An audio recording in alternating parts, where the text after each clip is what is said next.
Hello and welcome to the show.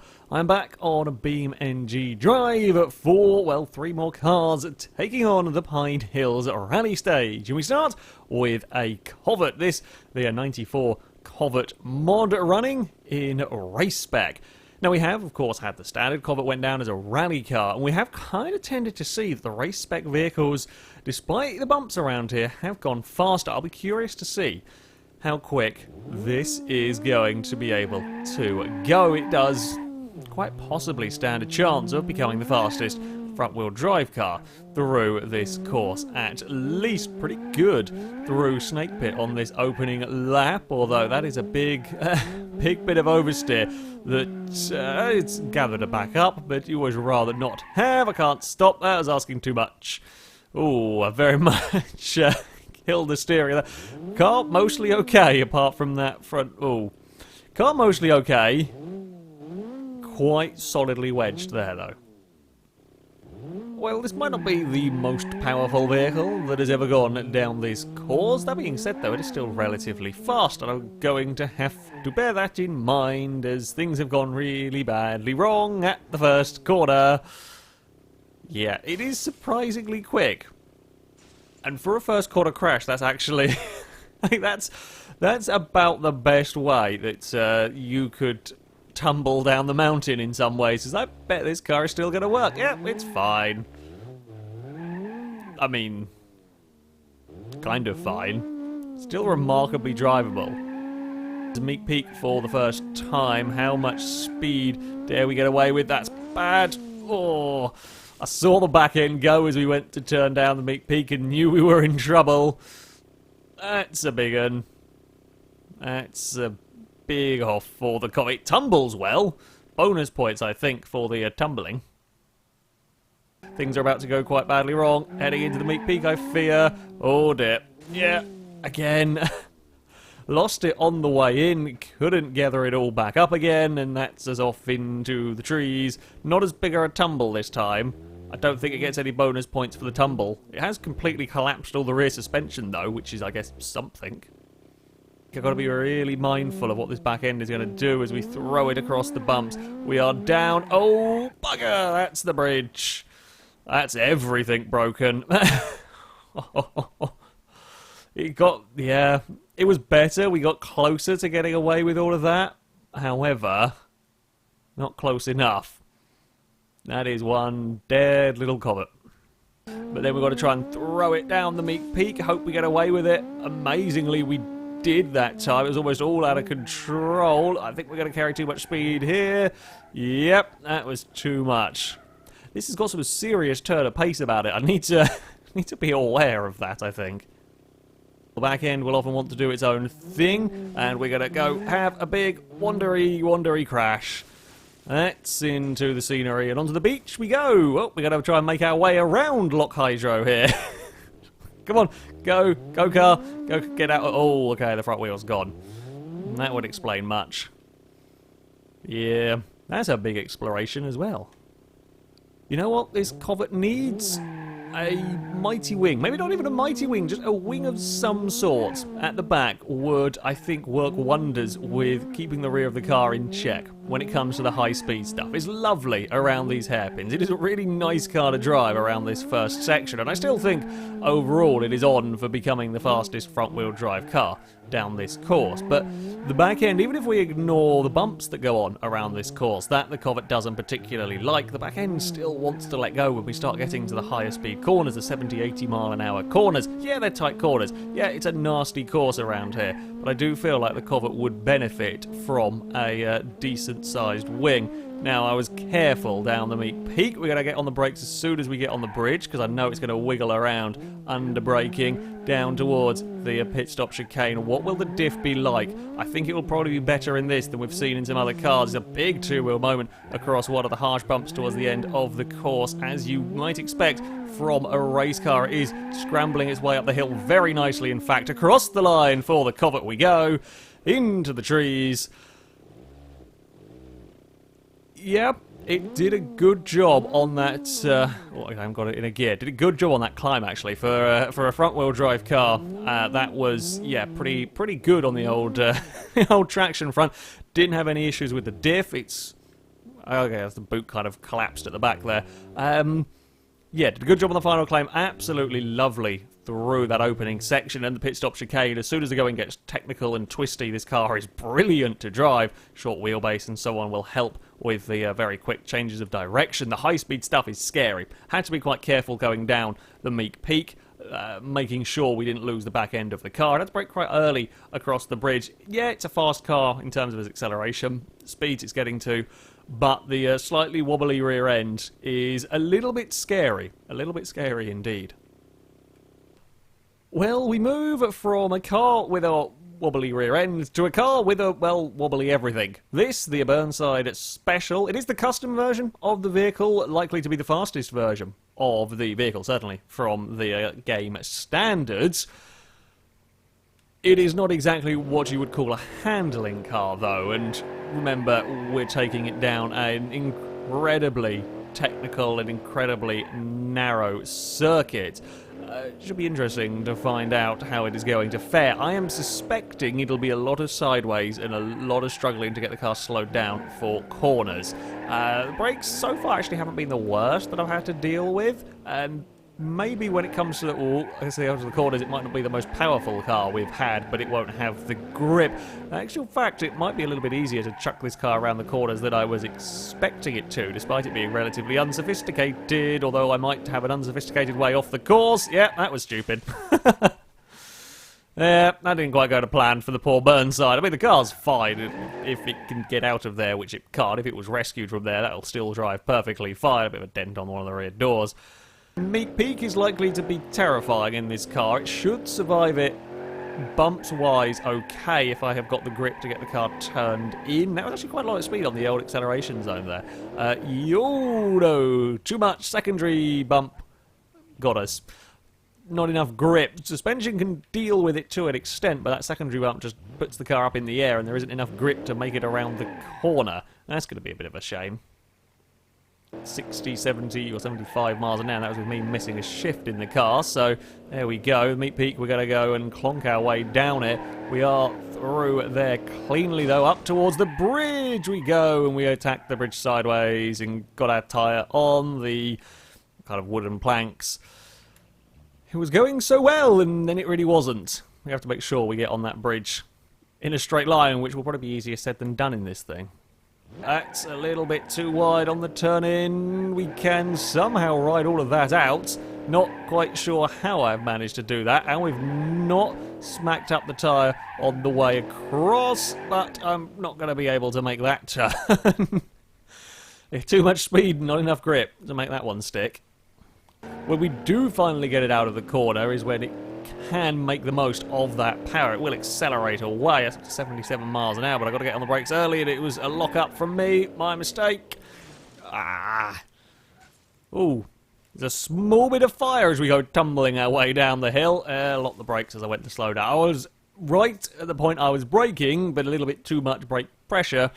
Wheels are locked, and yeah, you can't get it stopped once you've done that. Well, the wobbly Burnside, I think, has explored plenty of the scenery so far around this rally stage. It's doing a good enough job at dealing with the bumps around here, as you might expect from a car with considerably softer suspension. The issue is that it can't really exploit that strength because it is struggling so much with these corners. It just really doesn't get turned around. The understeer is massive, and then the lack of traction out the other side is also not really ideal. When it does finally go, that's when we get some speed, but you've got to be careful, of course. We have got a lot of speed in this car, almost as much acceleration as the Covert race car, and this has not got those brakes or the grip from the tyres, so don't get too carried away with the car. Onto the bridge we go. It's a big stop down towards the pit stop chicane. Now we may have issues simply getting the big Burnside through here, using the handbrake to try and help get this car turned. We've got Destroyer coming up. Don't know what the diff is going to be like in this car. We are likely to spin the wheels quite a lot on the way up here. It's a bit of a struggle from the car. It's across the line we go. A little bit unspectacular for a finish, but it made it. It did certainly make it, and we will have a celebratory, well, burnout and donut. This is what the car is happy to do. Yeah, as you would expect, this struggles with some of the real technical stuff. In fact, in terms of grip, in terms of almost steering lock, that pit stop chicane is not fun. It then also struggles with the uphill section, while the Corvette, yeah, was front-wheel drive, which is perhaps your least ideal driveline in a way. This has got kind of so much power and a lack of grip, it really struggles as well, because it's an absurdly steep hill that the cars have to go up. The diff didn't give up, though. The diff didn't give up, and when it could use all of its power, this thing had some pretty damn decent acceleration, and yeah, it wasn't too bad at all when it came to the bumpy stuff. And to finish off this episode, we have got another big V8. This, the Aris Crucell, it's essentially a Plymouth Roadrunner, is going to go down the rally stage, so more huge amounts of power, slightly wobbly suspension, probably be difficult to drive through the corners, although I would hope a bit better than the Birdside if we can keep it on the road. It certainly seems a little bit less on the wobbly side, although that might make it worse across the bumps. Probably make it better through the corners. Overall, happy to have a car less on the wobbly side. The understeer is also not too bad in this. Of course, we haven't got the grips that the slick racing tyres will give you, and even if it had those on it, it's not going to have the grip of some of the modern race cars. However, it's not doing too badly actually around these corners. Straight line speed not as fast as the Burnside, but might make it a little bit more manageable. How are we going to do down here? Not well at all. God damn, I got that out of position. It was one of those, again, another one of those really annoying ones where you've turned in. I knew I'd made a mistake when I turned in and I hit the bank on the inside. It's got more turn into corners than I expected it to, and as soon as I hit that inside bank, I knew we were in trouble. I mean, it's a tough old beast. That was a big roll and a big impact. While the bodywork is buckled and chassis a bit twisted, still drives. Not in a straight line, but it does still drive. The Moonhawk that took on the course was a racing variant of it, so if this can go quicker than the Night Snake or get near the Night Snake, I think that would be a good showing, and if anything, this is an easier car to drive, even with a big slide heading towards the Meat Peak. No. Oh. Damn, it's another muscle car into the bridge. But I seem to remember an almost identical crash as the thumbnail image for the video with the Night Snake. That was a bit too much wheel spin, me getting carried away. And bright orange muscle car met a bridge at a little bit too much speed. I tried to fight it, just couldn't get it out of the way. I get to full throttle quite early, actually, heading up towards this Meat Peak. It is almost 80 miles an hour, but that's too much. That's way too much. Oh, that's again, it's another big, nasty clip for the front of the car. It's done some interesting damage to the chassis there. That's really buckled the entire chassis. I can get all the power nice and early, but then I also need to think about getting on the brakes earlier. That would be a good idea. We are again going to run very, very close to the edge of the bridge there. That was flirting with disaster right there. Gathered it all back up. Carried too much speed, though, into pit stop chicane, and that's not the first time we've clonked a car on that particular bit. It was a headlight's width away from making it around that corner. That front right corner has taken some abuse so far in this episode.